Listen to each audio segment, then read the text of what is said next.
chịu mà thì em cái điều là xỏ không muốn thu lên nào không khô buồn nhưng mình có cái tiêu với sâu sẽ lên hướng tâm có hùng biếng ta không biết đi về hồ tâm có hùng biếng chung ngồi nhớ cái kia ở hướng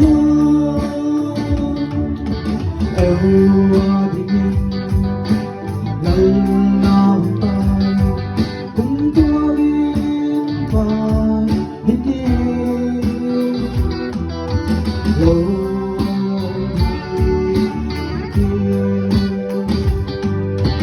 ngồi tìm một khi tìm cần cứ đi hùng lấy từ khi tâm có hùng quang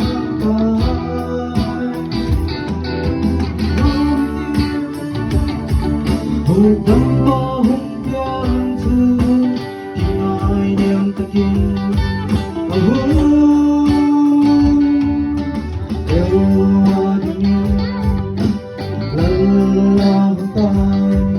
cũng cho đi vào biết đi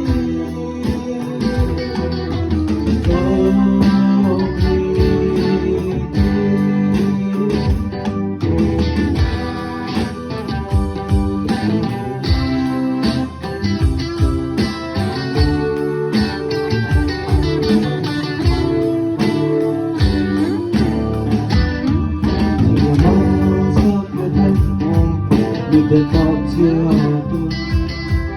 cùng tuôn lên là đi quan tâm cô tê kia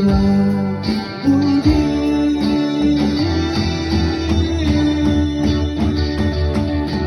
lối đi về vì không có nhau chưa ai nhau ta đi ở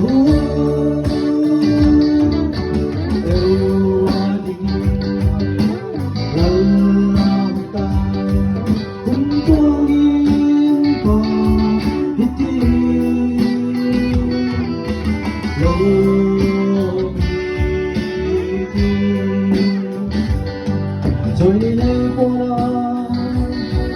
một cái gì loa qua thì một cái linh linh qua tàu rồi đi về cùng tâm mơ hấp dẫn thương ngồi niệm ta kia ở hướng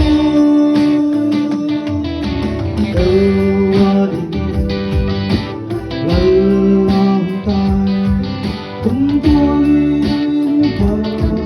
biết đi rồi đi